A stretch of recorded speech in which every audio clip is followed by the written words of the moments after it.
Fala pessoal, tudo bem? Como é que vocês estão? Professor Eduardo Cran aqui com vocês novamente. Hoje eu gostaria de falar sobre um assunto muito importante dentro da área de treinamento esportivo e que influencia direto a manipulação de cargas dentro de uma periodização, tá? De novo, é um vídeo didático, é algo simples que eu gostaria de passar para vocês e gostaria de elucidar de forma mais factível com a realidade de cada um, tá? A gente vai falar hoje sobre interdependência intensidade e volume, que é um princípio do treinamento, tá? E dentro dos princípios do treinamento, a individualidade, a adaptabilidade.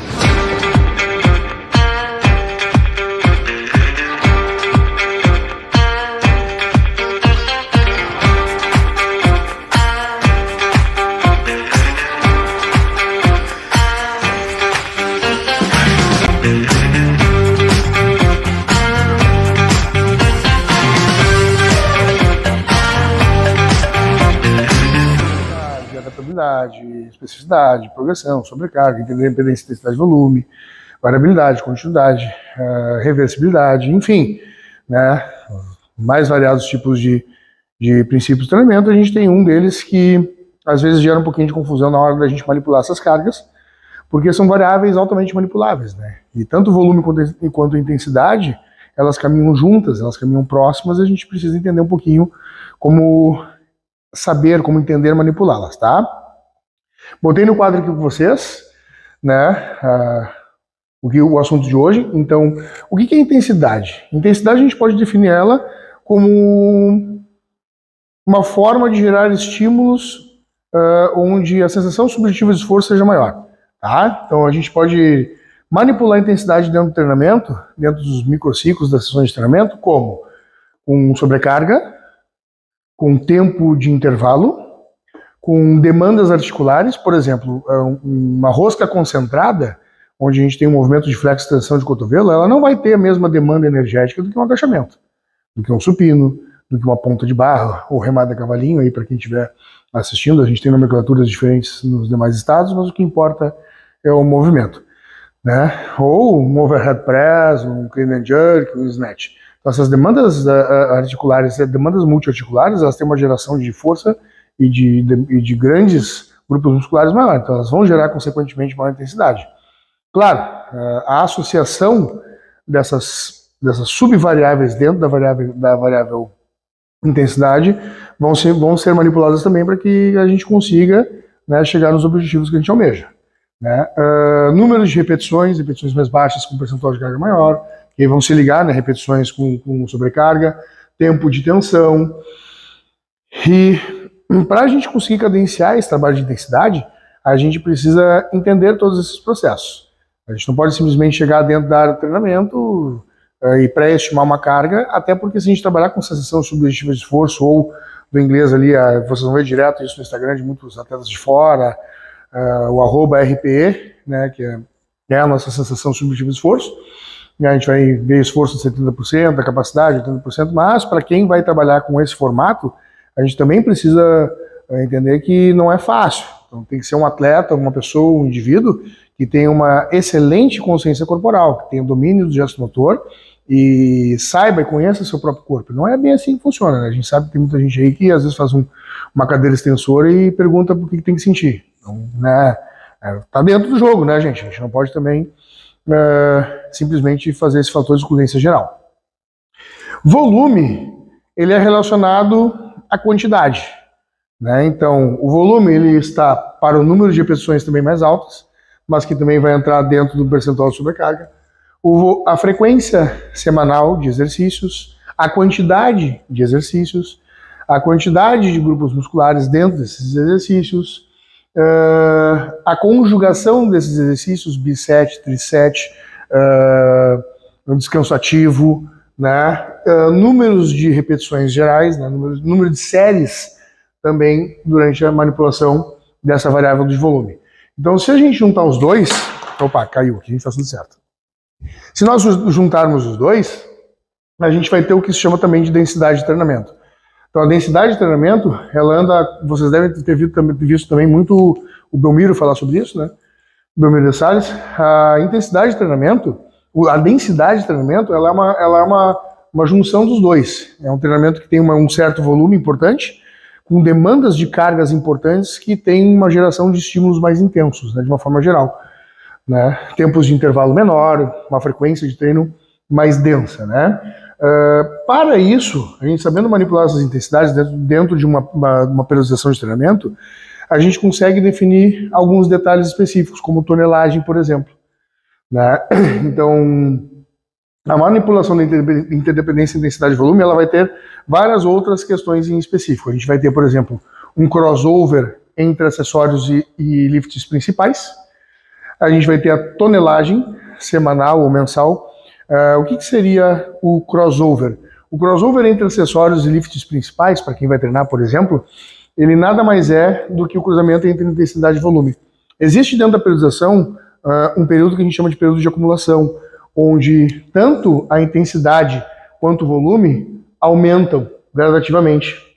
Esse período de acumulação dentro de uma periodização é justamente a parte da periodização onde o atleta é levado à fadiga extrema, e aí a gente trabalha numa sessão de treinamento, depois de todo esse acúmulo, a gente pega uma sessão de treinamento específico e faz um 85%, 88%, 90% nele. Por quê?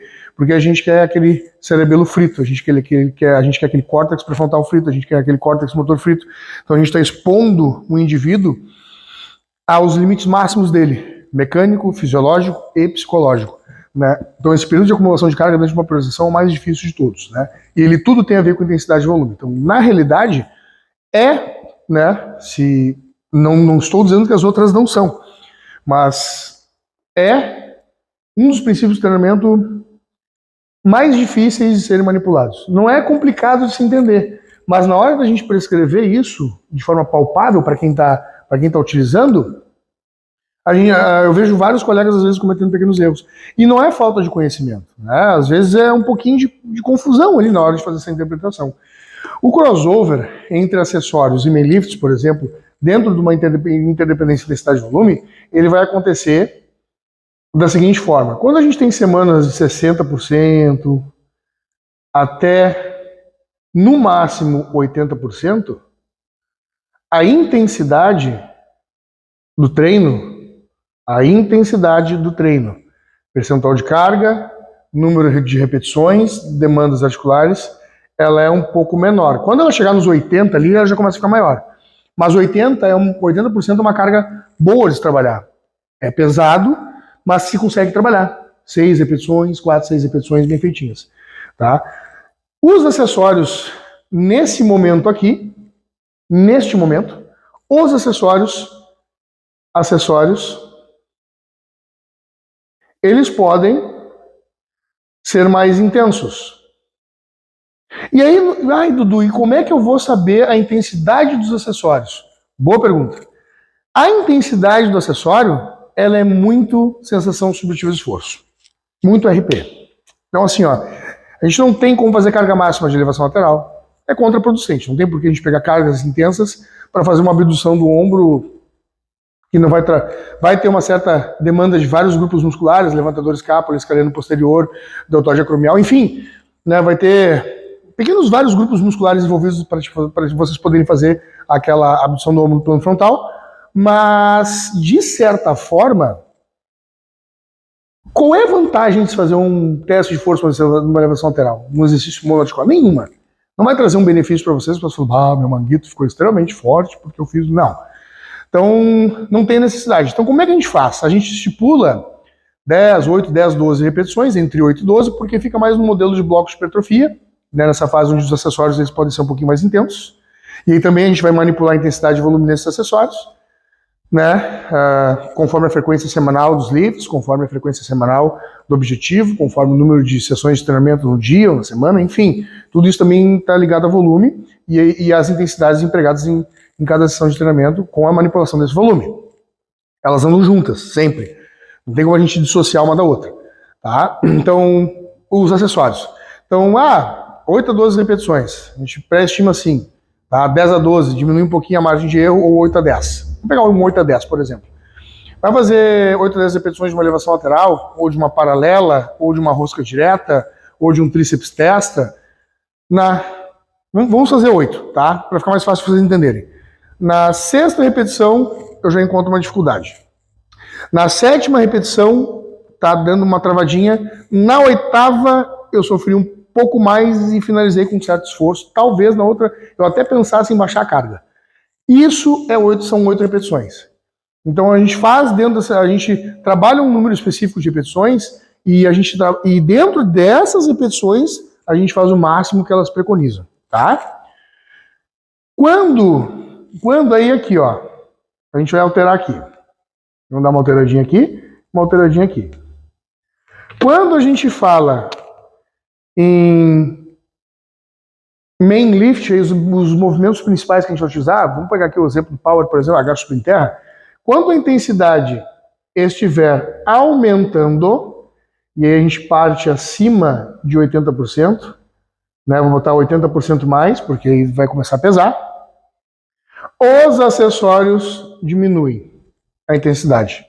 Por quê? Porque grande parte dos acessórios são sinergistas de movimento.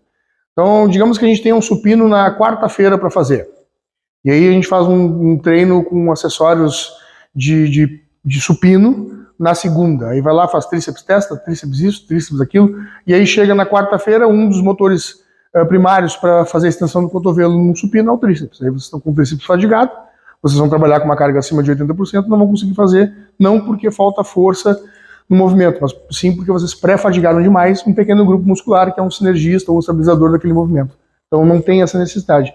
Então quando a intensidade subir, nos lifts principais, que vocês vão utilizar na periodização de vocês, o acessório desce. Aí diminui um pouco o volume dele e diminui também a intensidade.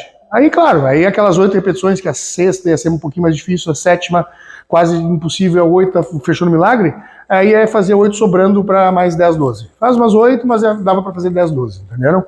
Para ficar mais tranquilo de ser entendido. Tonelagem. Quando a gente fala de tonelagem, eu acho que vai ficar um pouquinho melhor para cá. Quando a gente fala de tonelagem, a gente tem que tomar um cuidado com isso, tá? A tonelagem ela é um bom preditor de fadiga, a tonelagem ela é muito boa de ser utilizada para uma demanda de volume geral de treinamento e até de evolução do treinamento. No entanto, a gente tem que saber como aplicar. Vou dar um exemplo clássico para vocês. Olha aqui, ó. Uma série de 10 repetições com 10 quilos num agachamento. São 100 quilos, correto? 10 vezes 10. Uma série de uma repetição com 100 quilos são 100 quilos. É igual? Claro que não. Porra, claro que não. Não é igual. Aqui a gente tem uma ação voluntária máxima. Metabolismo energético de obtenção de energia. Sistema fosfogênio, ATP-CP, altíssima intensidade e curta duração. Aqui a gente tem um movimento mais miofibrilar, sarcoplasmático, hipertrófico. Musculação básica. 10 repetições. Anaeróbio lático. Uma outra demanda. Então não tem como a gente basear a tonelagem se a gente não vai ver o propósito do porquê essa tonelagem está sendo calculada. Então a gente tem que saber se dentro dessa semana a gente está trabalhando uma semana de maior intensidade, vai pegar a priorização de vocês.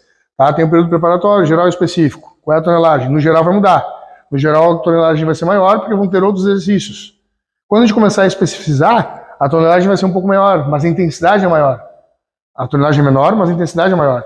Só que, como um preditor de fadiga, a gente tem que tomar cuidado porque as vias metabólicas de obtenção de energia utilizadas nesses dois modelos são diferentes. Então a tonelagem ela tem que ser cuidada, mas vocês têm que saber qual é a intensidade de treino, qual é a semana que vocês estão, qual o objetivo específico, e aí sim programar uma tonelagem para que vocês não errem na predição de fadiga de um atleta. E aí eu vou mostrar para vocês aqui, ó, a avaliação cinética e cinemática. Sabe o que é? Dentro da biomecânica, a avaliação cinética é uma avaliação do deslocamento e das massas que incidem naquele corpo para que ele consiga se deslocar. Geração de força, massa para aceleração. Então a gente chega aquele corpo, ele vai fazer um deslocamento, forças vão incidir nesse corpo para que ele consiga se movimentar, e isso é uma avaliação cinética. Cinemática é o tempo de relação corpo-espaço. Quanto tempo aquele corpo levou para fazer uma certa trajetória quais demandas, tirando as demandas específicas da ação da gravidade, aquele corpo gerou para realizar um determinado específico movimento ou deslocamento. Enfim, é uma avaliação global do movimento, não das forças específicas que incidem. Mas, quando a gente fala em atleta pesado ou atleta leve, o que é importante a gente saber? E isso faz diferença na tonelagem, e isso faz diferença na intensidade de volume, e isso faz diferença no crossover dos acessórios do exercício. Tudo faz sentido se a gente for parar para pensar bem. Abram a cabeça de vocês, sempre importante. Um atleta pesado, vamos considerar um atleta pesado acima de 90 quilos. Vamos considerar atletas leves, não precisa ser só atleta, pode ser o aluno de vocês da academia, acima de 90 quilos e abaixo de 80 quilos. Quando a gente fala em tonelagem e avaliação cinética e cinemática, e a gente quiser ver, por exemplo, fatores específicos, né? Fatores específicos para predição de fadiga. Para predição de fadiga, a gente tem que levar em consideração isso tudo. Por quê? Vamos pegar um exemplo de um agachamento. Eu peso 100 quilos, tá? Vou botar aqui, ó, peso 100 quilos. Tá?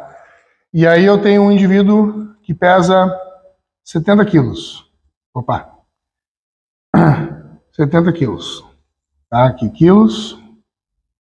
Eu não consigo. Peraí, eu vou tocar de lado porque vai ficar ruim para mim.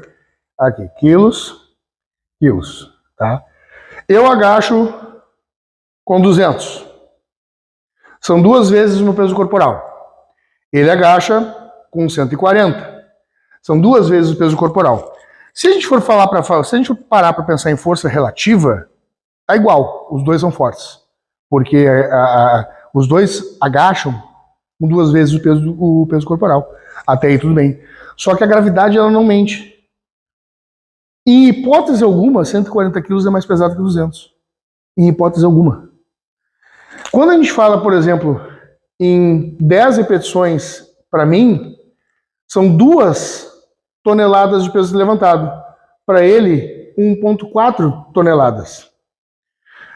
Isso de peso bruto na barra. Peso bruto na barra. Mas lembrem, quando a gente conta só o peso da barra, e com as anilhas, evidentemente, a gente faz isso por uma questão de competição, nível de treinabilidade, né? Não são levados em consideração outros fatores como a ação da gravidade. Não posso chegar numa competição, mas a gravidade hoje não existe isso, beleza? Mas assim, quando a gente vai pensar em predição de fadiga, por exemplo, simples.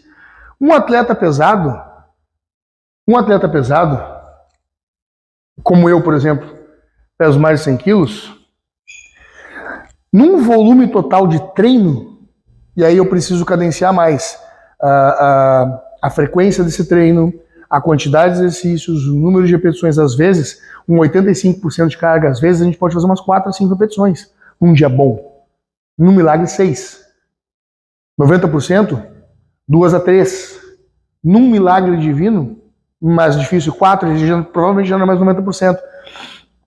Nessa situação, até a gente consegue mobilizar um bom atleta para isso e fazer com que ele consiga realmente atingir essas cargas. Só que dentro de uma ação da gravidade, por exemplo, para predizer a fadiga,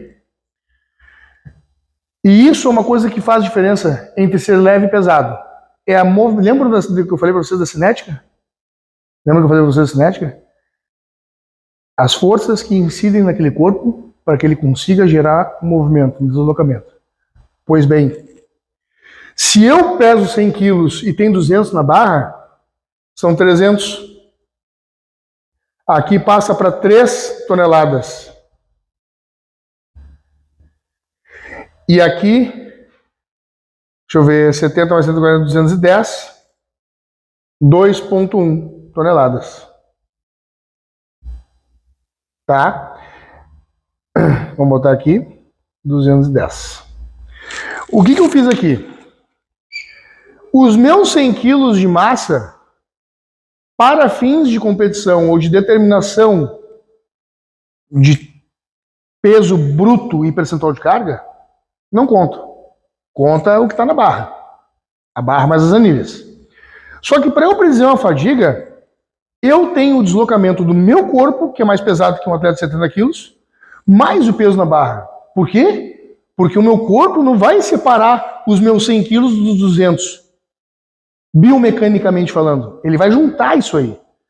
Então não tem como eu ter uma frequência de treino idêntica à de um atleta mais leve, no número de repetições, porque eu tenho uma média de 900 quilos a mais numa sessão de treino.